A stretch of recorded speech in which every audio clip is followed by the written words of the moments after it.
Good morning and welcome all of you. अभी तक हमने 12th class and first year business statistics and CMA foundation के लिए explain किया था। आज हम एक ऐसे न्यू सब्जेक्ट को टच करने जा रहे हैं जो आपकी प्रैक्टिकल लाइफ में बहुत यूज आना है। Income tax, it means direct tax, आयकर, प्रत्यक्ष कर। ये इनकम टैक्स कौन कौन से स्टूडेंट के लिए यूजफुल है? Student of CMA, inter, students of CA IPCC and then BCom final year. तो आज हम डायरेक्ट टैक्स के बारे में पढ़ने जा रहे हैं जो यूजफुल है for student of CMA inter, CA IPCC and BCom final year. Clear? इस सब्जेक्ट को मैं स्टार्ट कर रहा हूं। आप लोगों से रिक्वेस्ट है कि यदि आपको इनकम टैक्स पढ़ना है, रेगुलर पढ़ना है, आपको मेरा पसंद आ रहा हो तो आप मेरे चैनल को सब्सक्राइब करना नहीं भूलें। स्टार्ट करता हूं। इनकम टैक्स है क्या? इनकम टैक्स, हम जिस सब्जेक्ट को पढ़ने जा रहे हैं इनकम टैक्स, हम ये तो कह सकते हैं कि tax is a source of revenue for government, कि टैक्स गवर्नमेंट की रेवेन्यू का एक सोर्स है। गवर्नमेंट को वहीं से आमदनी होती है, रेवेन्यू प्राप्त होती है। तो इसके लिए हम पढ़ते हैं आज काइंड्स ऑफ टैक्स, कर के प्रकार। टैक्स को हम दो कैटेगरीज में डिवाइड करते हैं। एक होता है डायरेक्ट टैक्स, प्रत्यक्ष कर, और देन सेकंड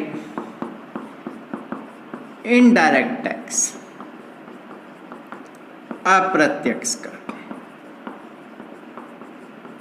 ये दो बिल्कुल सेपरेट इंडिविजुअली पेपर हैं। 100 मार्क्स के लिए डायरेक्ट टैक्स और 100 मार्क्स के लिए इनडायरेक्ट टैक्स। डायरेक्ट टैक्स में हम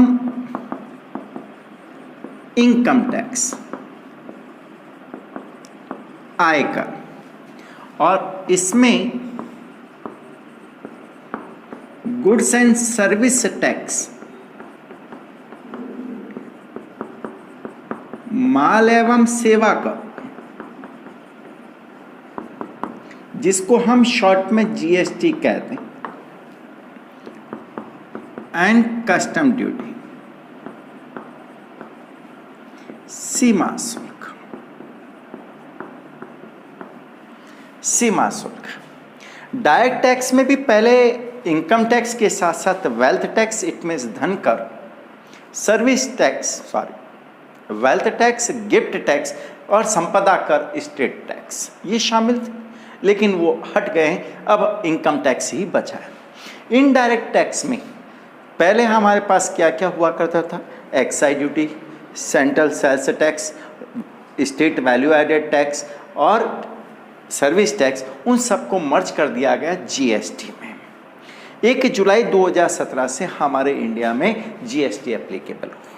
अब डायरेक्ट टैक्स और इनडायरेक्ट टैक्स की बात करूं कि साहब गवर्नमेंट ने आपकी इनकम पर टैक्स लगाया, गवर्नमेंट ने आपकी इनकम पर टैक्स लगाया, आपसे 1000 rupees as a tax charge किया, वो आपको पे करना है। तो इसका मतलब आपको ध्यान है, आपको फील हो रहा है, महसूस हो रहा है कि मुझे 1000 रुपये गवर्नमेंट को देने पड़ रहे हैं। It is a direct tax, कि गवर्नमेंट ने आपसे 1000 रुपये टैक्स लिया डायरेक्टली और आपने गवर्नमेंट को पे किया, वो आप ही को वहन करना, वो बर्डन ऑफ टैक्स आप ही के लिए है, तो वो कहलाता डायरेक्ट टैक्स।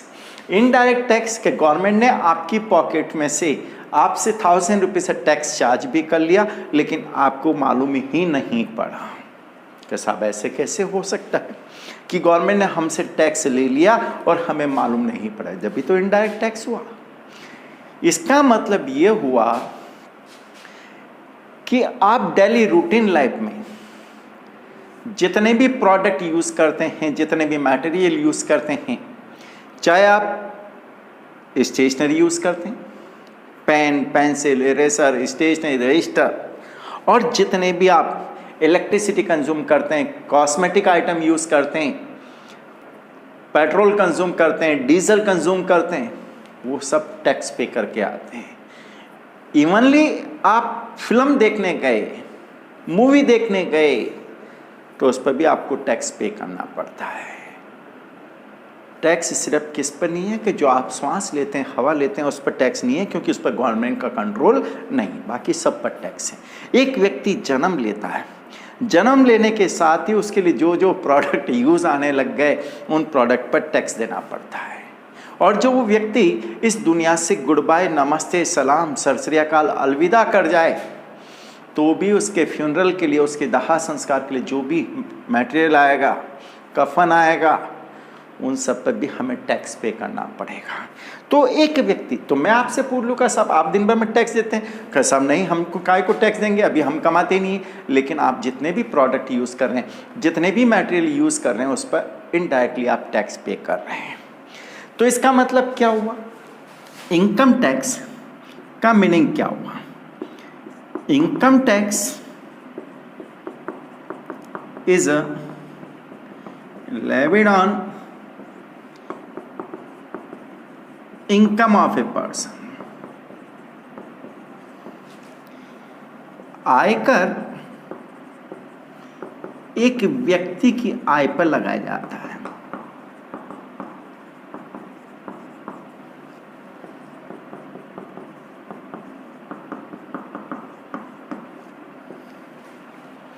और ये indirect tax is levied on goods and services. Goods and services, माल एवं सेवाओं पर अप्रत्यक्ष कर लगता है।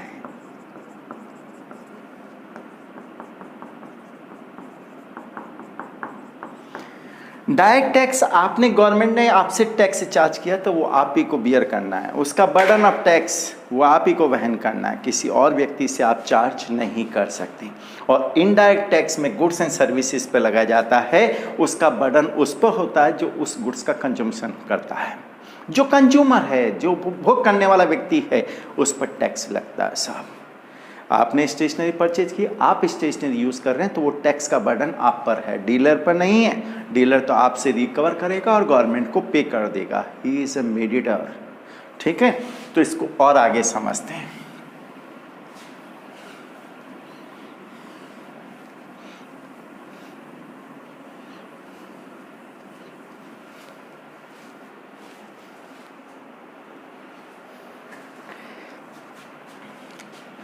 तो डायरेक्ट टैक्स के बारे में हम पढ़ने जा रहे थे, इनकम टैक्स के बारे में पढ़ने जा रहे थे।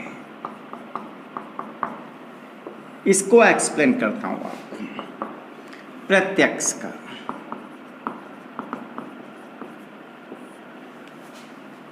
आयकर,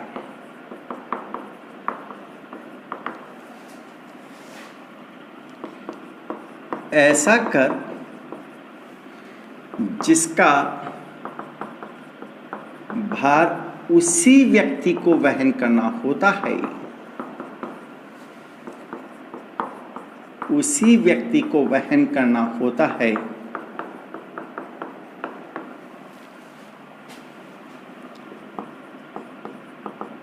जिससे वह वसूल किया गया है।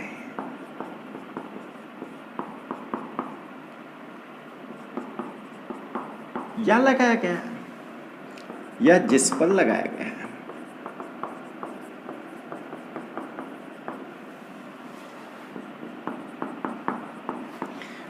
इसका मतलब हो गया tax where burden of tax,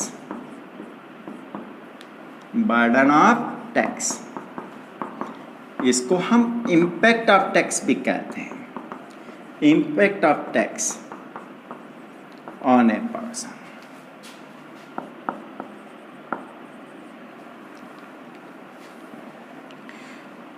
lies on a person on whom it is levied,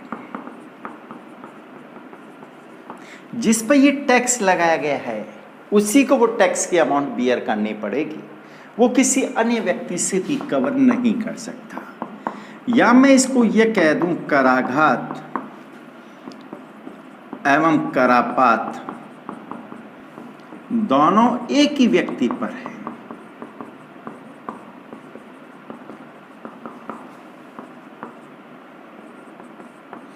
यानी जिससे हमने वसूल किया है। कराघात को बोलते हैं incidence of tax and impact of tax. Impact of tax lies on a person.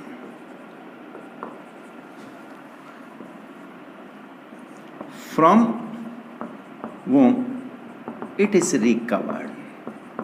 जिससे हमने वसूल किया उसी पे ये टैक्स लगता है साहब। इसका मतलब हो गया can not recovered from any other person.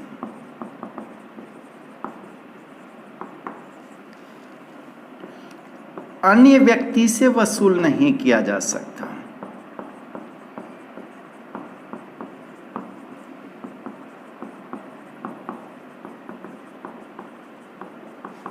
इसका मतलब आपसे टैक्स वसूल किया है तो उसका बर्डन आप ही पर है, आपको अपने स्वयं के पास से देना होगा। पे out of his on account, आप किसी दूसरे से रिकवर नहीं कर सकते। मेरी इनकम पर गवर्नमेंट टैक्स ले रही है तो वो मुझे ही पे करना पड़ेगा, उसका वजह, उसका भार, उसका बर्डन मेरे पर ही होगा। मैं किसी और से रिकवर नहीं कर सकता, उसे टैक्स को शिफ्ट नहीं कर सकता। तो ये डायरेक्ट टैक्स हुआ। कैसा इनडायरेक्ट टैक्स क्या?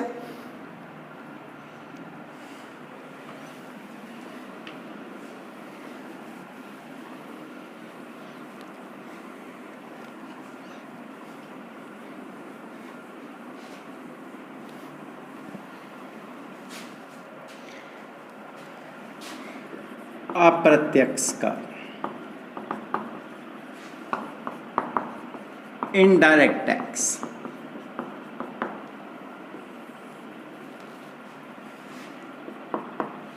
इसमें क्या है?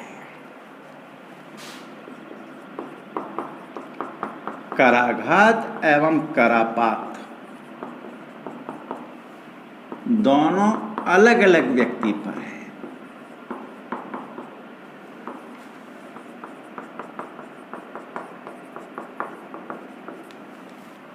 It means incidence of tax, incidence of tax, और करापात बोलते हैं बर्डन ऑफ टैक्स या impact of tax.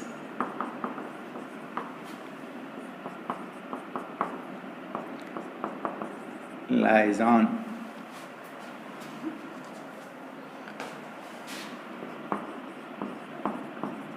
To separate person, दोनों अलग अलग व्यक्तियों पर लगता है साहब, दोनों अलग अलग व्यक्तियों पर। It means tax is paid by the person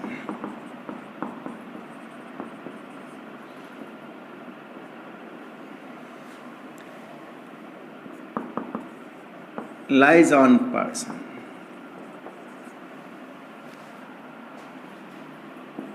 on whom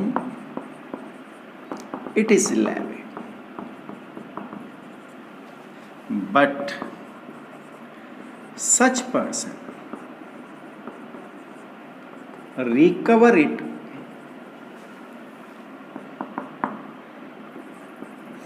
from user of goods and services।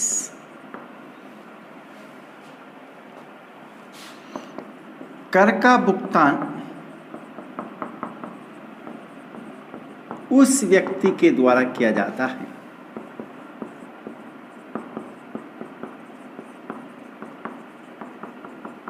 जिस पर यह लगाया गया।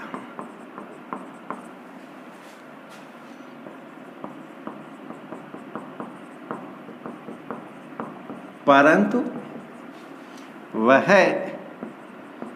माल व सेवा के उपभोग करने वाले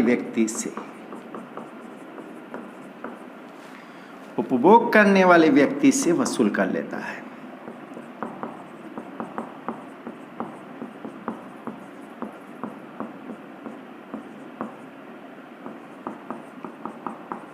यानी कि मैं ये कह रहा हूं कि इनडायरेक्ट टैक्स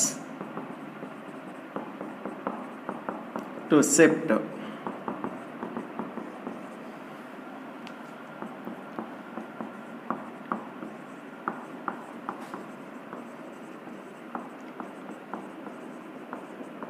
इसको हम शिफ्ट कर देते हैं, सब हस्तांतरित कर देते हैं कि इसमें टैक्स पे करने वाला व्यक्ति अलग है और टैक्स का बर्डन बियर करने वाला दोनों अलग अलग व्यक्ति है। वो इनडायरेक्ट टैक्स कैसे, इसको और डिटेल में समझाएं।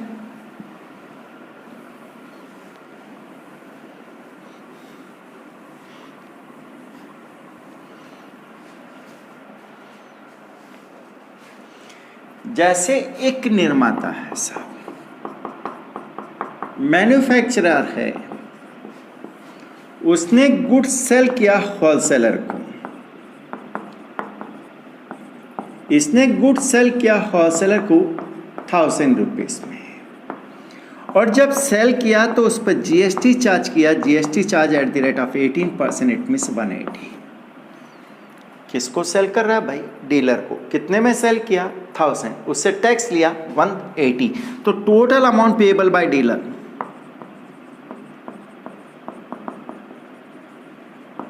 डीलर कितना पैसा देगा मैन्युफैक्चरर को? 1180। गवर्नमेंट किसको पकड़ेगी? मैन्युफैक्चरर को। वो गवर्नमेंट को टैक्स पे करेगा, टैक्स पेड बाय मैन्युफैक्चरर 180। क्या उसने अपनी जेब से दिया? नो सर, उसने डीलर से लिया और गवर्नमेंट को दिया। अब बात करते हैं, जब डीलर की बात चलते हैं, होलसेलर की बात चलते हैं। इसने गुड सेल कर दिया रिटेलर को सेल कर दिया यही गुड्स 1200 में, और इस पर जीएसटी चार्ज किया 18%, 216। होलसेलर ने रिटेलर को सेल कर दिया, तो रिटेलर को कितना अमाउंट पे करेगा? Total amount paid by retailer, retailer देगा 1416, 1416 रुपए। अब बात आती है गवर्नमेंट को टैक्स कितना दिया जाएगा? Tax paid by dealer, dealer government को कितना देगा? उसने रिटेलर से कितना टैक्स रिकवर किया भाई? 216। At the time of purchase of goods from manufacturing concern उसने टैक्स पे कर दिया 180 का 36 रुपए और दे देगा। कितने रुपए? 36। अब आते हैं रिटेलर की बात।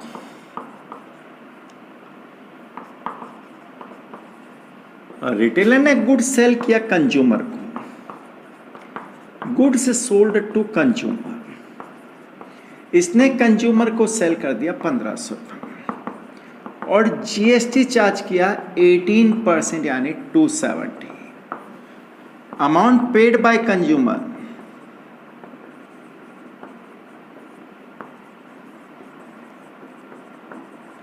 कंज्यूमर ने पे कर दिया 1770। गवर्नमेंट को कितना टैक्स देगा retailer? Tax paid by retailer, इसने कंज्यूमर से रिकवर किया 270, at the time of purchase पे कर दिया 216, डिफरेंस अमाउंट 54 रुपए और पे कर देगा। तो यहां गवर्नमेंट को मैन्युफैक्चरर ने दिए 180 रुपए, डीलर ने दिए 36, रिटेलर ने दिए 54 रुपए, तीनों ने मिला के कितना दे दिया? 180, 36 और 54 रुपए। इट मीन्स 270 रुपीज़ गवर्नमेंट को टैक्स दे दिया तीनों ने मिलकर। लेकिन वो टैक्स का बर्डन, ये तीनों टैक्स पे कर रहे हैं लेकिन बर्डन इनकी जेब से नहीं है, मैन्युफैक्चरर ने रिकवर किया डीलर से, डीलर ने रिकवर किया किससे, रिटेलर से, और रिटेलर ने रिकवर कर लिया किससे, कस्टमर। और जब कस्टमर उस कंज्यूम करेगा, उस प्रोडक्ट को यूज़ करेगा, तो टोटल 1770 1770 रुपये पे करने पड़ेंगे, 1500 रुपये गुड्स के लिए और 270 रुपीज़ टैक्स के। तो टैक्स का बर्डन किस पे होगा, जो उसका कंज्यूमर है। यानी ये टैक्स की अमाउंट शिफ्ट कर दी गई, ट्रांसफर कर दी गई किस पे, कंज्यूमर पर। ठीक है, हिस्ट्री में चलते हैं। सबसे पहले ये इंडिया में इनकम टैक्स कब लगाया गया। इंडिया में इनकम टैक्स सबसे पहले लगाया गया इन द ईयर 1860 1860 में। किसने लगाया, सर जेम्स विल्सन ने, सर जेम्स विल्सन ने। उसका नाम ही सर था, मेरे को नहीं कह रहे हो, सर जेम्स विल्सन ने। तो आज आगे बात करते हैं इसके बारे में कि इनकम टैक्स में क्या क्या होता है। सबसे पहले आपको पढ़ना है इनकम टैक्स एक्ट 1961, आयकर अधिनियम 1961। इस एक्ट का जो सेक्शन फर्स्ट है, धारा 1 है, उस सेक्शन फर्स्ट के अकॉर्डिंग ही इसको एक्ट कहा जाता है। Section first of this act 1961 is called income tax act 1961। ये क्या बतलाता है, 1 अप्रैल 1962 से लागू हुआ।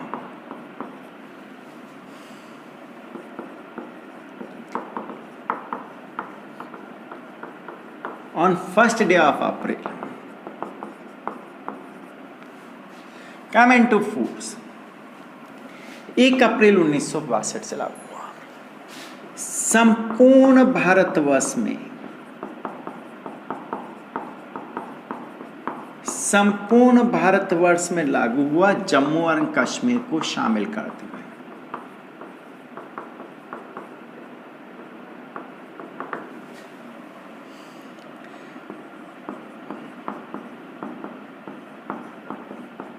संपूर्ण भारत में, including Jammu and Kashmir. Jammu and Kashmir में इसके कंटेंट्स क्या है साहब, इस एक्ट में क्या है।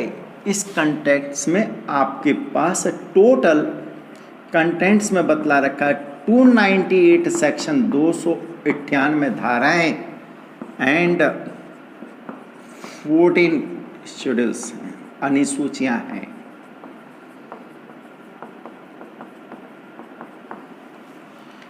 और ये बतलाते हैं प्रावधान, provisions of income tax.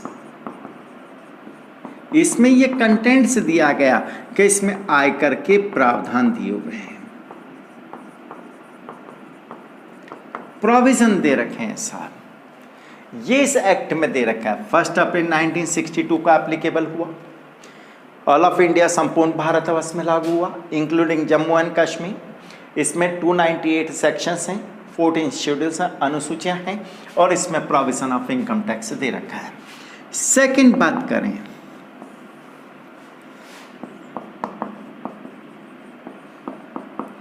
Income tax rules 1962, आयकर नियम 1962। इनकम टैक्स रूल्स में अकॉर्डिंग टू रूल फर्स्ट, इसके नियम फर्स्ट के अकॉर्डिंग ही इसको रूल्स कहा जाता है। ये कब अप्लाई हुआ, सेम प्रोसीजर 1 अप्रैल 1962 से लागू हुए।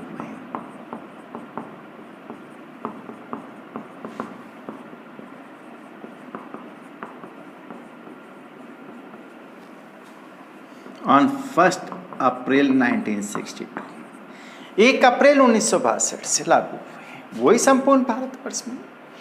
अब इसमें क्या होता है, इस प्रोविजन को क्या करना है। इसमें तो दे रखे हैं आपके पास प्रोविजन, और इसमें दे रखा है रूल्स फॉर प्रोसीजर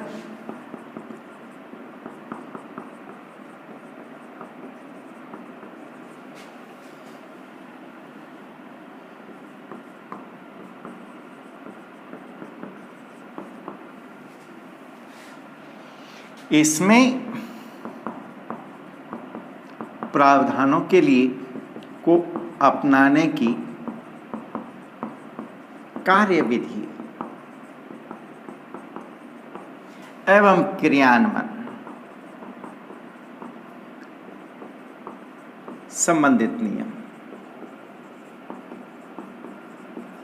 इसमें दे रखा है क्या क्या प्रावधान है, प्रोसीजर क्या है, सॉरी प्रोविजन क्या है, उस प्रोविजन का किस तरीके से हम फॉलो करना, उनका प्रोसीजर क्या है, उनका इम्प्लीमेंटेशन किस तरीके से किया जाना है, उसके रूल्स बतला रखें।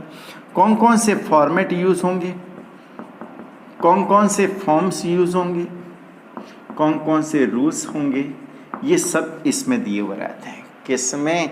इनकम टैक्स रूल 1962 में। तो इनकम टैक्स एक्ट में तो क्या दिया हुआ रहता है? प्रोविजन ऑफ इनकम टैक्स, आयकर के प्रावधान। इनकम टैक्स रूल्स में दिया हुआ है rules for procedure and implementation of provision. उन प्रावधान को किस तरीके से अपनाना है, उनकी कार्यविधि और क्रियान्वयन, प्रोसीजर एंड इम्प्लीमेंटेशन। और तीसरा जब होता है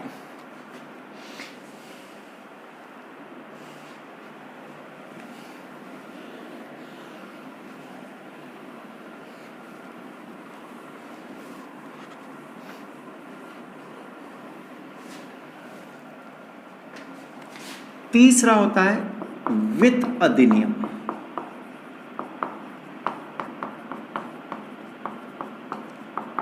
वार्षिक फाइनेंस एक्ट, एनुअल के सब। अब ये क्या बला है? फाइनेंस एक्ट क्या है? Tax rate no mention in income tax act.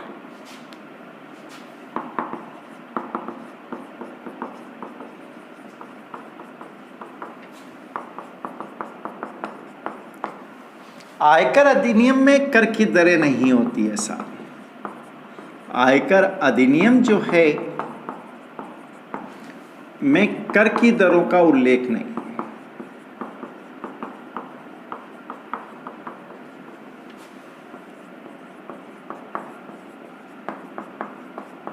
कर की दरों का उल्लेख, तो फिर ये टैक्स रेट कहां गिवन होती है? Tax rate declare by finance act in cap. ये वित्त अधिनियम में दिए हुए रहते हैं साहब। हर साल फाइनेंस एक्ट में इसकी घोषणा होती है, डिक्लेयर होता है कि जो हमारे लिए कर टैक्स रेट डिक्लेयर होगी उसी रेट से हमें टैक्स। तो ये फाइनेंस एक्ट क्या हर साल बनता है साहब? यह फाइनेंस एक्ट जो है एवरी ईयर, हर साल फरवरी में फाइनेंस मिनिस्टर बजट पेश करता है at on the last day of February month. तो ये फाइनेंस एक्ट। तो अभी एट प्रेजेंट जो असेसमेंट ईयर है, असेसमेंट ईयर 2020-21 है, तो उसके लिए फाइनेंस एक्ट कौन सा होगा? उसमें फाइनेंस एक्ट 2019 लागू होगा। कौन से? इस साल फाइनेंस एक्ट जो 2019 आया उसमें बतलाया कि इस साल के लिए कौन कौन सी टैक्स रेट हमारे लिए यूजफुल होगी, एप्लीकेबल होगी। चौथा होता है परिपत्र, सर्क्यूलर्स। अब इसमें क्या होता है साहब? तीन चीजें हमने पढ़ी। इनकम टैक्स एक्ट, उसमें प्रोविजन गिवन है, उसको कैसे अपनाना है, उसका प्रोसीजर और इम्प्लीमेंटेशन कहाँ होता है साहब? इनकम टैक्स रूल में। तो फिर फाइनेंस एक्ट क्या होता है कि ये टैक्स रेट डिक्लेयर करता है। क्या डिक्लेयर करता है? Tax rate announce by finance minister every year at the end of the फरवरी में करता है साहब। अब ये सर्क्यूलर क्या होता है? Provisions of income tax is not clear and complete। जो आयकर के प्रावधान होते हैं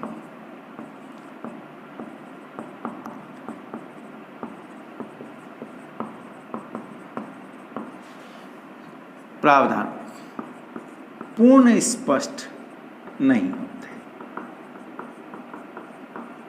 पूर्ण एवं स्पष्ट नहीं होते हैं साहब, नॉट क्लियर। तो अब इनकम टैक्स प्रोविजन होते हैं अब, लेकिन उसका क्लेरिफिकेशन नहीं है, उसका एक्सप्लेनेशन नहीं है, उसकी डबल मीनिंग वाली बात है कि इसका कोई मीनिंग निकाल रहा है, तो फिर उस कंडीशन में क्या होगा, टाइम टू टाइम जो है गवर्नमेंट जो है सर्कुलर इशू करती है, परिपत्र इशूड बाय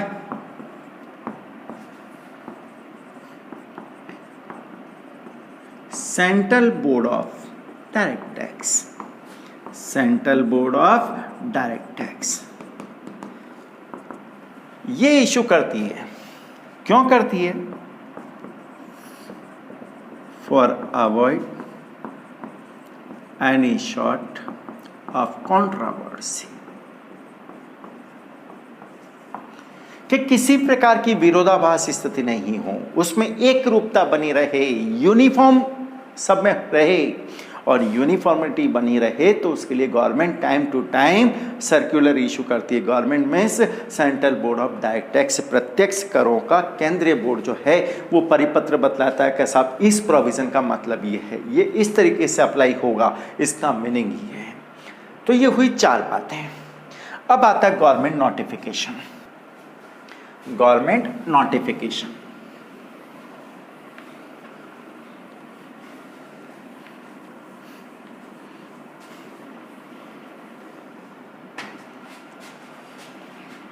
नंबर 5, सरकारी अधिसूचना है, government notification.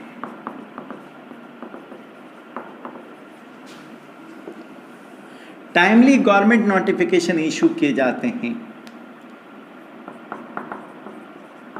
Issued by finance ministry, वित्त मंत्रालय ऑफ सेंट्रल गवर्नमेंट। केंद्रीय सरकार के वित्त मंत्रालय ये इशूड करते हैं। क्यों इशूड करते हैं? For declaration of exempted amount about, कि सब गवर्नमेंट को यह अधिकार है कि किसको टैक्स की बाउंड्री में लाना है, टैक्स के दायरे में लाना है, और किसको टैक्स से एग्जम्प्ट करना है, किसको टैक्स के बाहर कर देना है। तो वो एग्जम्प्ट अमाउंट बतलाता है कि पेंशन में क्या एग्जम्प्ट होगा, ग्रेच्युटी, ग्रेच्युटी जब भी कोई एम्प्लॉय रिटायर होता है तो उसको एक लमसम अमाउंट, एक मुश्त पैसा मिलता है, उसको gratuity. Encashment of leave on a salary,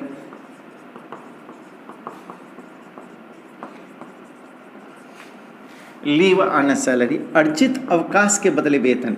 यदि किसी एम्प्लॉय ने अपनी छुट्टियों का उपयोग नहीं किया, उसके अकाउंट में क्रेडिट रह गई, तो उसके बदले नगदीकरण कैश मिलता है, तो उसको बोलते हैं एनकैशमेंट। कंपनसेशन, कंपनसेशन और इंटरेस्ट ऑन सिक्योरिटीज।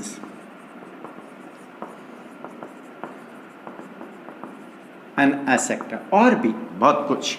तो गवर्नमेंट को यह अधिकार होता है कि वो नोटिफिकेशन इशू कर सकती है, किसको एग्जम्प्ट डिक्लेयर करना है और किसको टैक्सेबल। और नंबर 6 होता है न्यायिक निर्णय,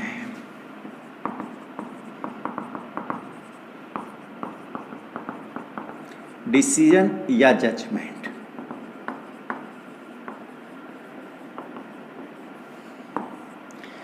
अब जो कई बार ऐसा होता है कि हम पर टैक्स लगाया गया, हमने कोई एग्जम्प्टेड अमाउंट के लिए क्लेम किया कि साहब हमें इसमें एग्जम्पशन मिलना चाहिए, हमारे लिए ये टैक्स पेबल नहीं है, लेकिन उसको इनकम टैक्स अथॉरिटी नहीं मानते हैं, तो हम उसके लिए अपील करते हैं।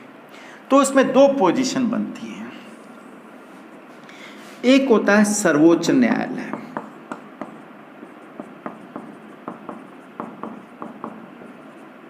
Supreme court. अब सुप्रीम कोर्ट के जो भी निर्णय होंगे,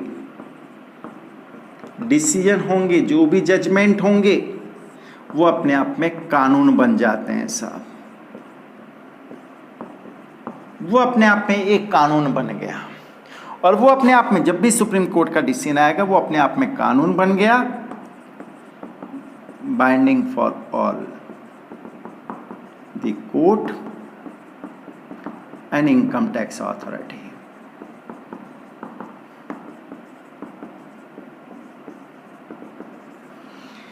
तो जो सुप्रीम कोर्ट का डिसीजन होगा वो ऑलरेडी सबके लिए अपने आप में कानून बन जाएगा और बाइंडिंग यानी कि सबके लिए बाध्यकारी होगा कि उसको मानना ही मानना। हाँ, सरकार को लगता है कि हम बाध्य नहीं हो सकते तो एट प्रेजेंट तो मानना ही पड़ेगा, उसके खिलाफ बाद में जाकर नया नियम लोकसभा में पारित किया जा सकता है ताकि ये डिसीजन फ्यूचर में ये नियम हट जाए। एक होता है हाई कोर्ट, उच्च न्यायालय, एक होता है अपीलेट ट्रिब्यूनल। उच्च न्यायालय और अपीलीय न्यायालय,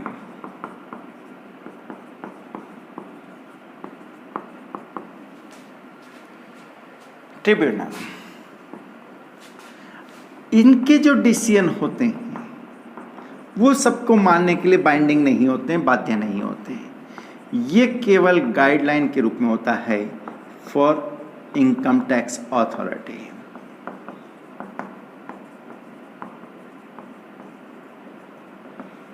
ये केवल मार्गदर्शन करते हैं साहब, ये सबको मानने के लिए बाध्य नहीं कर सकते।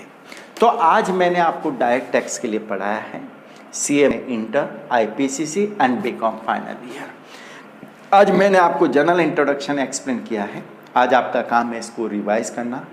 कोई भी आपकी क्वेरीज हो, कोई भी प्रॉब्लम हो तो आप कमेंट्स बॉक्स में जाकर लिख सकते हैं। और यदि आपको अच्छा लगा तो मेरे चैनल को सब्सक्राइब करना नहीं भूलें।